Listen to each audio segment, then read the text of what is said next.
Alright, what's going on, everybody? Welcome back to another video, and things are getting pretty serious with North Korea right now. I know that this is said, like, constantly by the media, and, you know, there's always, like, this it seems like there's, like, a news article almost daily where CNN or Fox News or whatever is just like, war with North Korea imminent. They have now officially, I don't know, shit green with pellets of corn in it. You know, it's ridiculous, and I understand that, but there's been some pretty crazy developments, not only, I guess, with North Korea over the last 24 hours, but I guess just with global politics altogether. And it's pretty important, so I feel like it's definitely important to talk about. Now, with all of this stuff going on, I don't really think that, like, tomorrow we're just gonna break out into, you know, World War III, essentially just the July update to Earth is gonna be the World War III game event where, you know, they basically introduce Battle Royale. Nothing crazy like that, but yeah, I mean, it's pretty serious developments, and it's stuff that should be talked about and people should be knowing about. So yesterday, some news came out, essentially, that North Korea was talking about re-entering the demilitarized zone between the two Koreas. Now, if you don't know what I'm talking about, North and South Korea, their borders don't just literally touch one another, right? There's this line along the 37th parallel in between the countries called the demilitarized zone, where basically on the North Korean side of the border, they have all these troops, and they've got people watching the South Korean side of the border to make sure that they don't attack them. And then, of course, South Korea reciprocates it by having a bunch of soldiers on their side of the border. There's a strip in between the two that's almost like a no man's land where, you know, they don't really, I guess, just run in and, like, kind of watch one another at. It's just a little space between the two countries. Nothing crazy, but it's honestly one of the most important political lines in the entire world. Well, North Korea was essentially threatening to put a bunch of their soldiers into that area, and that would obviously spark even more tensions. And if the South Koreans responded by doing the same thing, I mean, it could lead to a fucking outbreak of just gunfights and things like that, and it could eventually lead to a war. And that was pretty big news because, well, I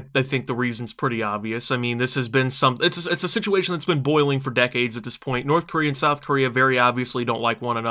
They're two of the bigger military powers in the world, and it could get really fucked up if anything were to happen between the two countries, and it could drag a lot of other countries, including the United States, into the battle. And it would have very significant impact, not only just on the economic status, but the political status of the entire planet. So these kinds of threats from the North Koreans are something that obviously were taken very seriously, but that wasn't even the only thing that has happened in the last 24 hours with the North Koreans, because they make this threat and everyone starts talking about it and everything, and, you know, the world just starts going into a fucking frenzy about the whole situation once again. But then the North Koreans take it a step further. So essentially, there's a building in the border city of Kaesong, which just literally sits right in between North and South Korea. It's a border city, obviously. There's a building there that it's almost like, I would say, maybe like an embassy between the two countries. I mean, it's not an official embassy or anything, but it's basically like a meeting place that both of the representatives from the countries go to when they want to, you know, talk and things like that. Well, the North Koreans apparently blew this building up, okay, which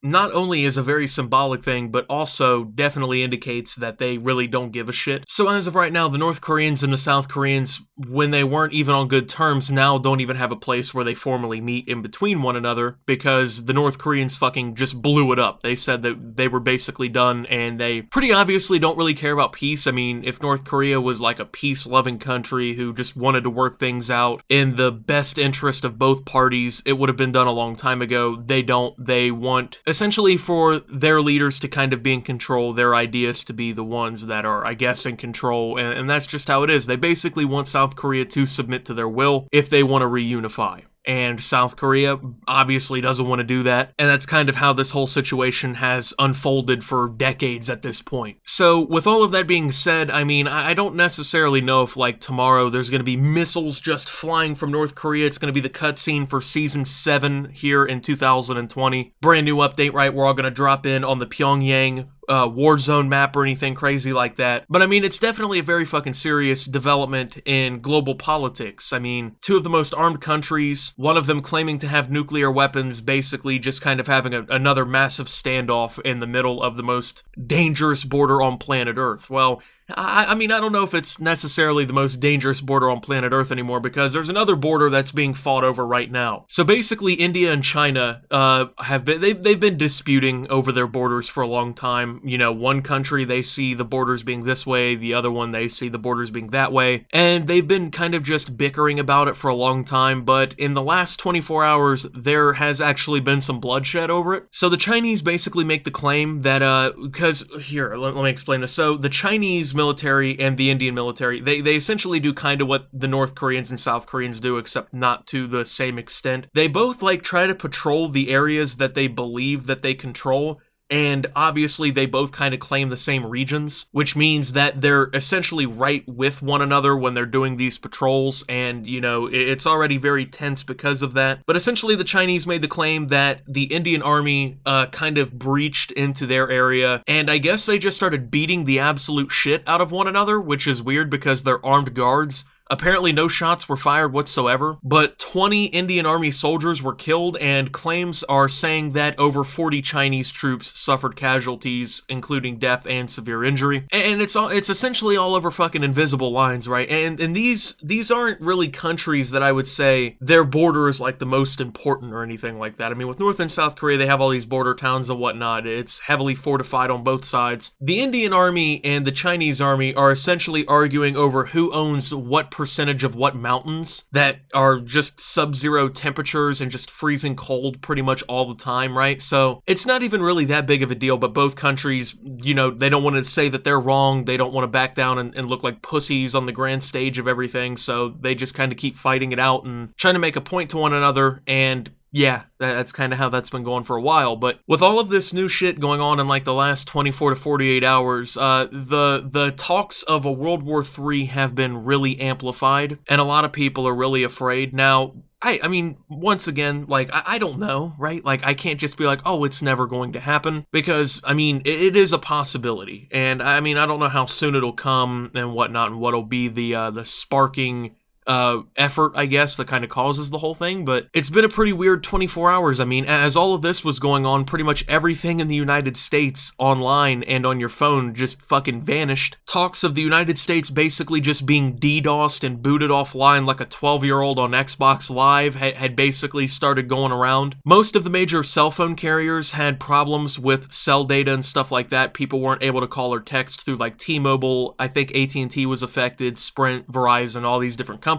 So everyone was obviously freaking out because the entire country is trying to watch TikTok and text one another, and they pretty much couldn't do that because a lot of the services were affected. And it wasn't just cell phone carriers either. Fortnite was having issues, Twitch had issues, YouTube had some issues, a lot of different websites and services and video games and stuff had a lot of connectivity problems. People's internet was definitely also affected. It was pretty weird. I mean, everyone was kind of afraid. I mean, I was confused, right? Because yesterday I was out and about, and I mean, I was relying on cell phone data, and shit was just not working properly. And I'm just sitting here thinking, like, this is weird because I have like 4 or 5 bars in a lot of these places. I mean, I don't live in the middle of just bumblefuck nowhere, right? I live in an urban area. I live in a city. Like, we already have 5G in this area. So, you know, the fact that, like, I had all these bars and stuff on the phone and it just wasn't working was confusing. And a lot of people had the same thing. I mean, it was trending on Twitter yesterday, the whole DDoS thing. And an anonymous Twitter came out, which I'm pretty sure is actually a fake anonymous Twitter, and was talking about that maybe the Chinese had been responsible for it because of the issues on the North Korean border. All of these companies are basically denying the fact that they were DDoSed, though. They're saying that it all basically stemmed back to an issue with T-Mobile services. Apparently, all these companies are really reliant on, like, T-Mobile to transmit data and things like that. They're using their networks, or the companies that they do use for their servers are based off of like AT&T, so it was kind of just like a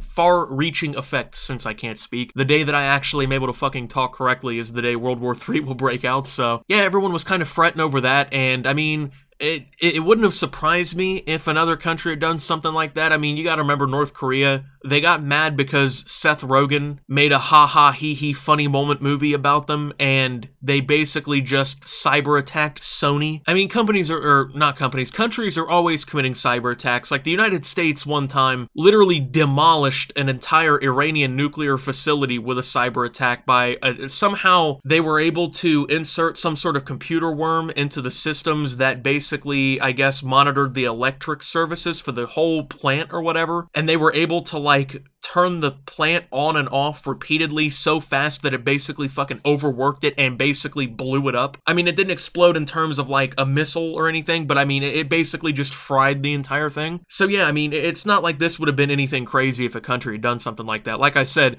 countries and cybersecurity and stuff like that it's become prominent, right? Cyber attacks are pretty common compared to what they used to be. I mean, yeah, it's essentially that old Modern Warfare 2 lobby where the dude said he was booting everyone offline who was shit-talking him. The USA, you know, calls him names and makes a bunch of your mom jokes, and China essentially says they're gonna boot him offline, and the US says, do it, pussy, and that's pretty much, that's probably the best analogy I could come up for that whole thing, but yeah, it's been a really weird 24 hours, and in 2020, I feel like that alone is odd to say because we've essentially just gotten used to all of these different game-breaking glitches and different weird in-game events. Like, in January, we were playing the World War III event, we all thought that was going to happen, and then starting in March, we essentially had, like, zombies mode, and they were basically, we were just playing in the middle of Plague Inc. and shit, and it's been that way up until pretty much now, where we're essentially going back into the whole World War III thing. I don't know, it's like I said, been very weird, and